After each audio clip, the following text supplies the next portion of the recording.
youtuberos, suscriptores, amantes de los crepes y de mis vídeos. Este es un especial de leyendas urbanas del internet titulado Suicidios. En sí, este vídeo será demasiado largo pues los crepes de este tipo son muy extensos. Sin más preámbulos empecemos. Primera leyenda. El suicidio de Calamardo. Dejemos que esta leyenda la cuente un amigo mío que la vivió. Amigos, con ustedes Diego. Hola youtuberos, esta historia me pasó a mí hace muy poco tiempo. Fui interno en Nickelodeon Studios durante el 2005 para obtener mi título en animación. No me pagaban, de hecho la mayoría de las pasantías no son pagadas, pero tuve algunas experiencias más allá de la educación. Los adultos no lo ven como un buen trabajo, pero la mayoría de los niños se cagarían si pudieran estar ahí. Como trabajaba con editores y animadores, me tocaba ver los capítulos nuevos antes de que salieran al aire. Iré al grano sin dar muchos detalles. Acababan de hacer la película de Bob Esponja y el staff entero estaba falto de creatividad, así que les tomó mucho tiempo iniciar la siguiente temporada. Pero en realidad, el retraso duró más por razones perturbadoras. Hubo un problema con el primer episodio de la temporada que retrasó por meses a todos y a todo. Otros internos y yo estábamos en el cuarto de edición junto con los animadores principales y los editores de sonido, listos para hacer el corte final. Recibimos una copia de lo que se suponía era Fear of a Krabby Patty y nos reunimos alrededor de la pantalla para ver. Ahora, dado que no era el corte final, a veces los animadores ponían un título falso en tono de broma, un chiste interno como cómo no funciona el sexo en lugar de Roca Baby Valve cuando Bob y Patricio adoptan una ostra. Audio. Nunca fue nada en particular gracioso, pero siempre fueron chistes relacionados con el trabajo. Así que cuando vimos como título Squidward's Suicide, el suicidio de Calamardo, no pensamos que fuera algo más que una broma mórbida. Uno de los internos incluso emitió una risa seca. Comienza con la música alegre de siempre. Inicia con Calamardo, practicando con el clarinete, errando algunas notas como siempre. Oímos a Bob riéndose afuera. Calamardo se detiene y le grita que se calle, puesto que tiene un concierto esa noche y necesita practicar. Bob dice que sí, y se va a ver a Arenita junto con Patricio. La splash screen de burbujas aparece y entonces vemos el final del concierto de Calamardo. Aquí fue donde todo se puso raro. Al estar tocando, algunos cuadros se repitieron una vez, pero el sonido no. En este punto el sonido ya está alineado a la animación, y eso no era común, pero entonces deja de tocar, el sonido termina como si nada hubiese pasado. Hay murmullos en la multitud antes de que comiencen a abuchearlo. No eran abucheos de caricatura comunes en el show, se podía escuchar malicia en ellos. Calamardo estaba visible de pie, nervioso y viéndose asustado. La imagen cambia, esta vez hacia el público. Bob Esponja está en el centro, y también abuchea, comportándose muy diferente a como lo hace siempre. Lo más raro de todo, es que todo el mundo tiene ojos hiperrealistas.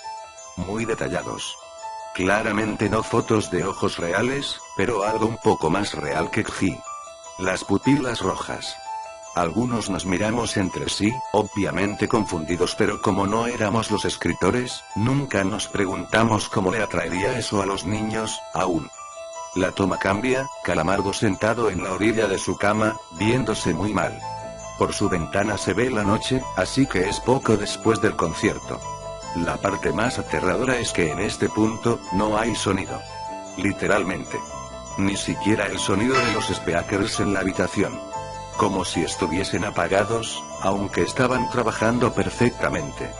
Calamardo solo estaba ahí, sentado y parpadeando en silencio como por 30 segundos, entonces comenzó a llorar. Sonaba como una pequeña brisa a través de un bosque.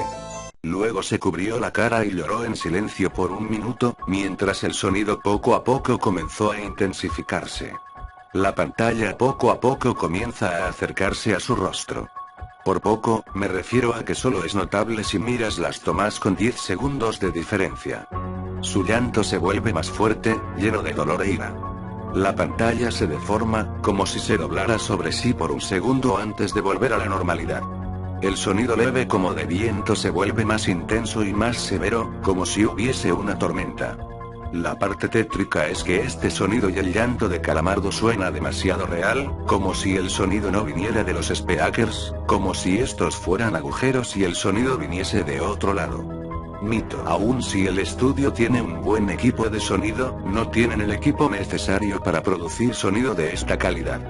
Bajo el sonido del viento y el llanto, algo comenzó a sonar, una especie de risa en intervalos raros y nunca durando más de un segundo para que no pudieras oírlo con facilidad. Vimos esto 2 veces, así que perdónenme si las cosas suenan muy específicas, pero he tenido tiempo para razonar sobre ellas.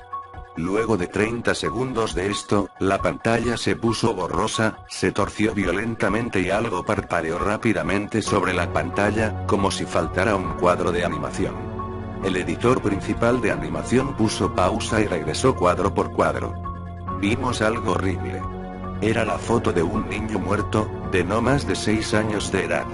Su cara estaba deformada y ensangrentada, un ojo colgando sobre su rostro. Estaba en ropa interior, con el estómago abierto y las entrañas yaciendo a su lado. Estaba tirado en una especie de pavimento, probablemente algún camino. La parte más aterradora era que se podía ver la sombra del fotógrafo. No había cinta del crimen, no había evidencias o marcas, y el ángulo estaba completamente erróneo para ser parte de evidencia de un crimen. Parecía como si el fotógrafo fuese el culpable de la muerte del niño. Estábamos mortificados por supuesto, pero seguimos, esperando que fuera una broma torcida y enferma.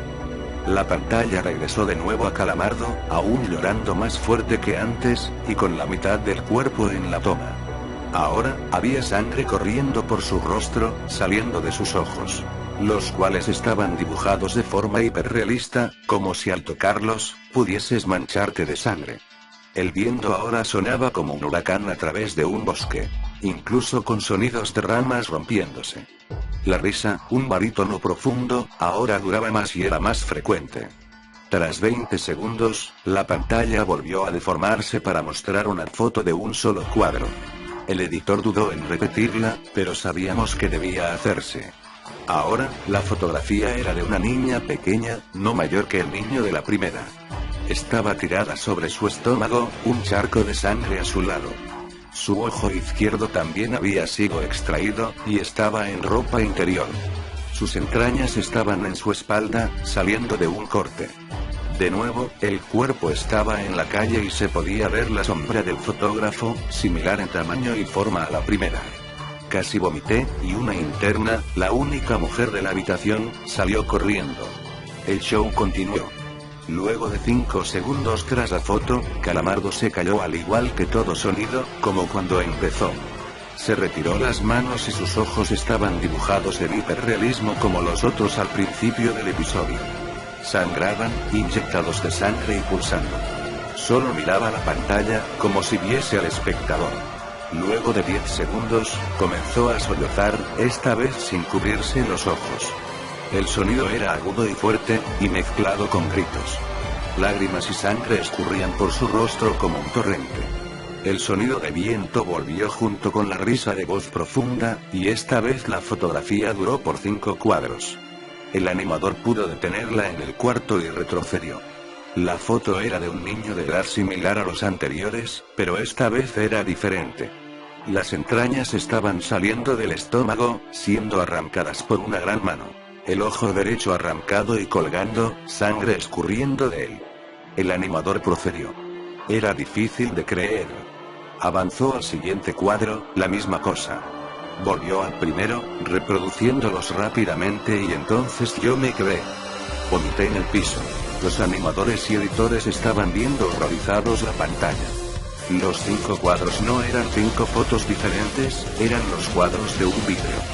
Vimos como la mano levantaba lentamente las tripas, vimos los ojos del niño enfocándose en la mano, y vimos parpadear al niño los últimos 2 cuadros. El editor principal de sonido nos dijo que paráramos, que tenía que llamar al creador para que lo viera por sí mismo. El señor Hillenburg arribó 15 minutos después, confundido y sin saber por qué lo habían llamado, así que el editor siguió con el episodio. Una vez que terminaron los cuadros, Calamardo volvió a aparecer, viendo al espectador, la toma enfocada en su rostro por 3 segundos. La toma se abrió, y una voz dijo hazlo, mientras Calamardo sostenía una escopeta. Inmediatamente pone el arma en su boca y jala el gatillo. El muro tras él acaba salpicado por sangre y materia gris realista, y Calamardo sale despedido hacia atrás con fuerza. Bob Esponja. Los últimos 5 segundos muestran su cuerpo sobre la cama, de costado, y un ojo cuelga de lo que queda de su cabeza, viendo fijamente el suelo. El episodio acaba. El señor Hillenburg está furioso, y demanda saber qué demonios está pasando. Muchos dejaron el cuarto en este momento, así que solo unos cuantos de nosotros lo vimos de nuevo. Ver el episodio de nuevo solo sirvió para que se grabara en mi mente y me produciera muchas pesadillas. Siento mucho haberme quedado. La única teoría que tenemos es que el archivo fue editado por alguien en la cadena desde el estudio de dibujo. Llamaron al actor para que analizara qué había pasado. El análisis del archivo muestra que le grabaron material nuevo. Y por más que intentamos averiguar qué había ocurrido, no logramos encontrar nada. Hubo una investigación respecto a las fotos, pero no obtuvimos información de ellas. No se identificó a ningún niño, y no encontramos pistas de la información o pistas físicas en las fotos. No creía en fenómenos inexplicables antes de esto, pero ahora sé que cuando algo pasa y no puedo probar qué lo ocasionó, lo pienso 2 veces. Segunda leyenda. El suicidio de Mickey Mouse. Desde un tiempo hasta ahora ronda un video en la web sobre una antigua cinta de Walt Disney. Cuenta el mito que hace un tiempo atrás unos editores de la empresa Disney estaban en la búsqueda de material inédito del célebre ratoncito de orejas redondas, que iba a ser comercializado con el nombre de Mickey Oldie, todo esto para celebrar los 5 años de este simpático roedor. Mientras se realizaba dicha búsqueda, se topan con la cinta Suicide Mouse, que data de aproximadamente entre los años 20 al 30, siendo esta una de las más antiguas que se tenga conocimiento de dicho personaje. Por motivos obvios fue revisada la cinta y uno de los editores no vio el final de dicho corto que dura alrededor de 9 minutos. ¿La razón?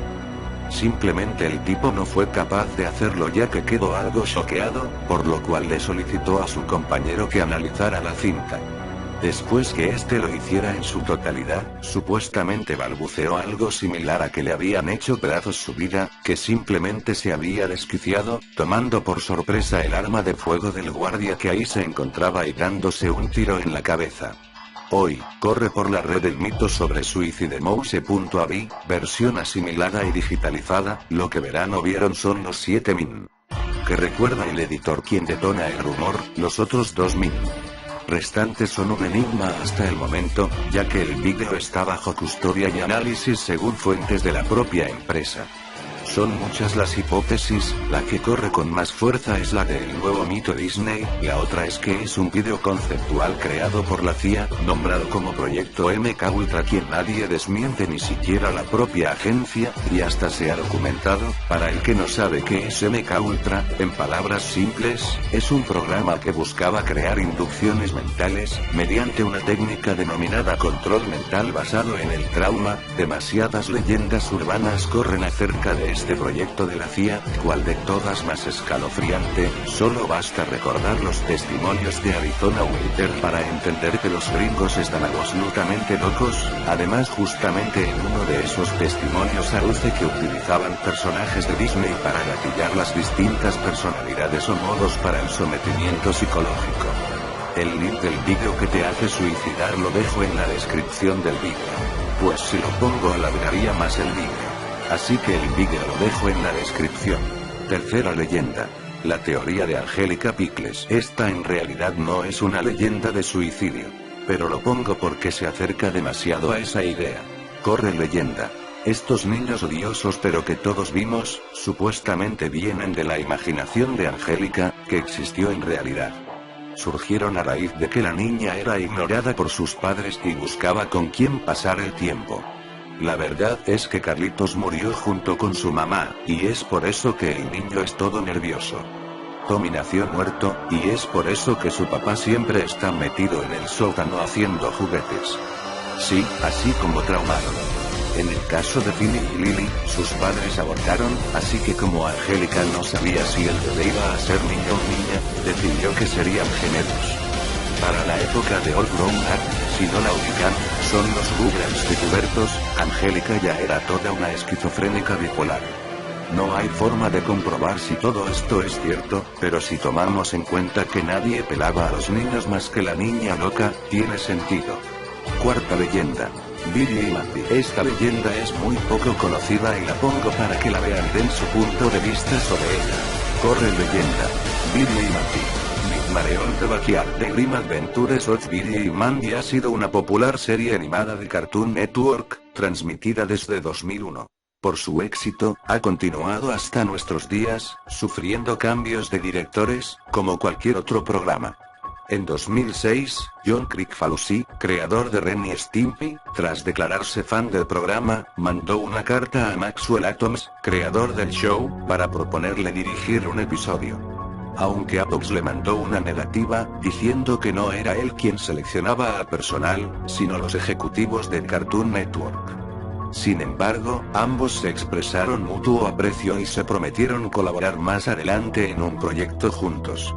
En las vacaciones de verano de 2007, Atoms recibiría una desesperada llamada telefónica de Kricfalusi, quien le explicaba que era urgente que comenzaran a trabajar en el proyecto inmediatamente. A Atoms le pareció raro, sin embargo Kricfalusi siempre había sido un ídolo de su infancia, así que se enfrascó en una llamada de entre 3 y 4 horas de duración, en que el creador de Stimpy le propuso un detallado plan. Kricfalusi consideraba Billy y Mandy un buen programa no solo por su humor escatológico, sino por contener elementos sobrenaturales y referencias ocultistas, así como a la cultura pop. A finales de los 90 Kricfalusi, un extraño personaje que parece continuamente enojado, pero que responde a las cartas de sus fans a mano y con correos de 5 o 6 páginas, ya había colaborado con Cartoon Network, dirigiendo 4 episodios especiales de El Oso Yogi. CN, como todas las demás televisoras especializadas en dibujos animados, conocía la peligrosa trayectoria de Kricfalusi, pero como era una época en que el interés en los dibujos animados iba en descenso, aceptó el trato a regañadientes. Los episodios dirigidos por Kricfalusi fueron considerados demasiado perturbadores para los niños. Estaban impregnados de un ambiente que muy difícilmente podía considerarse cómico, las acciones y personalidades de cada personaje parecían erráticas y psicópatas, y contenía temas y contenidos solo adecuados para adultos, homicidios, suicidios y temas sexuales, además de una animación pobre y con escenas grotescas parecidas sacadas de una pesadilla. CN, sin embargo, transmitió los 4 episodios una única ocasión, y con mínima publicidad, en un horario para adultos, 1 AM. Luego de eso no se supo mucho sobre John K., solo que tuvo una serie animada de superhéroes llamada The Ripping Friends, que debutó en MTV y fue cancelada muy pronto por ser en extremo perturbadora, y a últimas fechas, se lanzó una nueva serie de Ren y Stimpy, exclusivamente para adultos, que iba aún más allá del humor violento y grotesco de la serie original, por lo que recibió fuertes críticas.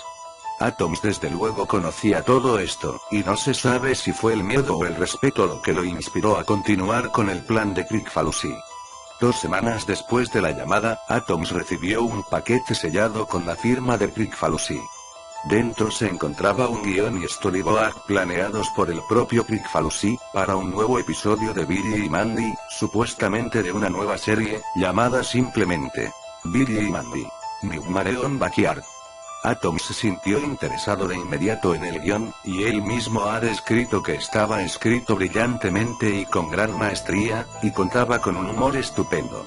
Sin embargo, luego de pasar las primeras 20 páginas, y conforme el tono de la obra se oscurecía, rápidamente cambió de opinión. La historia era demasiado deprimente, incluyendo escenas, hábil y detalladamente descritas, que en opinión de Atoms parecían sacadas del infierno. Asustado, dejó de leer el guión, y en cuanto colocó el paquete fuera de su recámara, el teléfono sonó. Nuevamente era una llamada de Kricfalusi, quien le explicaba que el plan debía continuar y preguntó si había acabado de leer el guión. Helado por la repentina llamada, Atoms mintió diciendo que sí, y Kricfalusi le concertó una cita para dentro de 3 meses, donde le mostraría algo que tenía preparado para comenzar la producción del episodio. El plan de ClickFunnels era el siguiente: producir las animaciones ilegalmente, y a escondidas de los ejecutivos de CN. Para esto, había ambientado una oficina en su compañía, Spunk, y designado a un jefe de producción, que serviría como director del episodio. Atoms visitó las oficinas en el tiempo acordado, y le pareció todo el escenario bastante normal, aunque a su decir, los dibujantes lucían indiferentes o normales pese al extraño episodio que tenían encomendados producir. ClickFunnels, en toda ocasión, no le quitó la mano de encima a Atoms, preguntándole, de forma siniestra y seductora, si le gustaba lo que veía. Nuevamente lleno de miedo, Atoms asintió a todo, temeroso de faltarle al respeto a su colega caricaturesca. Según Atoms, su supervisión del episodio duró interminables 30 minutos en que revisó uno a uno los sketches extendidos, que contenían escenas que parecían sacadas de una película snuff, escuchó con sus propios oídos el importante soundtrack que ClickFunnels mismo había preparado, y en una cabina negra revisó en las computadoras los primeros props de animación coloreada, que parecían horrorosamente vivos e insanamente macabros. El propio Atoms hasta la fecha se pregunta cómo ClickFunnels asignó un presupuesto colosal a una animación que nunca iba a salir al público. Luego de su visita a Spunk, Maxwell Atoms decidió retirarse del show, y sufrió de insomnio durante aproximadamente 3 meses luego de esta. En sus pesadillas veía repetirse las animaciones infinitamente, y había desarrollado una paranoia a recibir una nueva llamada de ClickFunnels, por lo que desconectó todos los teléfonos de su casa y pasaba al aire libre tanto tiempo como le era posible. Con la voz temblando, declaraba que no podía creer que una mente humana se hubiera esforzado tanto para producir una pieza tan satánicamente macabra como para desajustarle los tornillos a cualquiera. Actualmente evita hablar del tema, y en las convenciones a las que acude siempre que alguien comienza a hacer referencia al tema, ordena a sus guardaespaldas que echen al fan de la sala y rápidamente pasa a otra pregunta. Ha desarrollado incluso una fobia a su propio show, y clama que jamás volverá a escribir un episodio para Billy y Mandy. El programa sería cancelado ese mismo año, por motivos de fuerza mayor. Por medio de su Twitter, ClickFunnels anunció a principios de 2009 que tenía preparado para los fans un secreto oscuro que estaba listo y cocinado en su website, con lo que se dio a entender que el episodio finalmente había concluido producción. Se dice que el capítulo está escondida en una dirección oculta en el sitio web de Spunk, para evitar que sea encontrado por los ejecutivos de CN y evitar una demanda. En tal página, se dice, se encuentra el logotipo del show en letras rojas y un fondo negro, con 2 enlaces en color amarillo brillante. Ordene ahora y vea el episodio. El primer enlace proporciona instrucciones específicas sobre cómo adquirir el episodio grabado para DVD. Para esto, es necesario acudir a las cercanías de la sede de Spunk y preguntar por cierto negocio fantasma, donde el disco, que es un simple disco virgen grabado, se vende a 50 centavos de dólares canadienses. Cuando das clic en vea el episodio se abre una animación que no cuenta con marcador de tiempo. Al principio, es muy similar a un episodio cualquiera de Billy y Mandy, y cuenta con una opening tag, con el nombre del episodio y Buried Billy, y a Billy, Mandy y Puro Hueso caminando sobre una calle, en una escena que parodia la portada de Disco Abbey Road de los Beatles. La calidad de dibujo es muy buena, y prácticamente idéntica a la del show de CN, pero por alguna razón, la animación corre más lenta de lo normal, lo que proporciona al televidente una extraña sensación. La acción comienza en el pórtico de Billy, donde Puro Hueso, Mandy y Billy discuten sobre el inicio de clases. Las voces de los personajes obviamente no son las de los actores originales. En vez de eso, al parecer se encuentran doblados por John ClickFunnels y una mujer no identificada.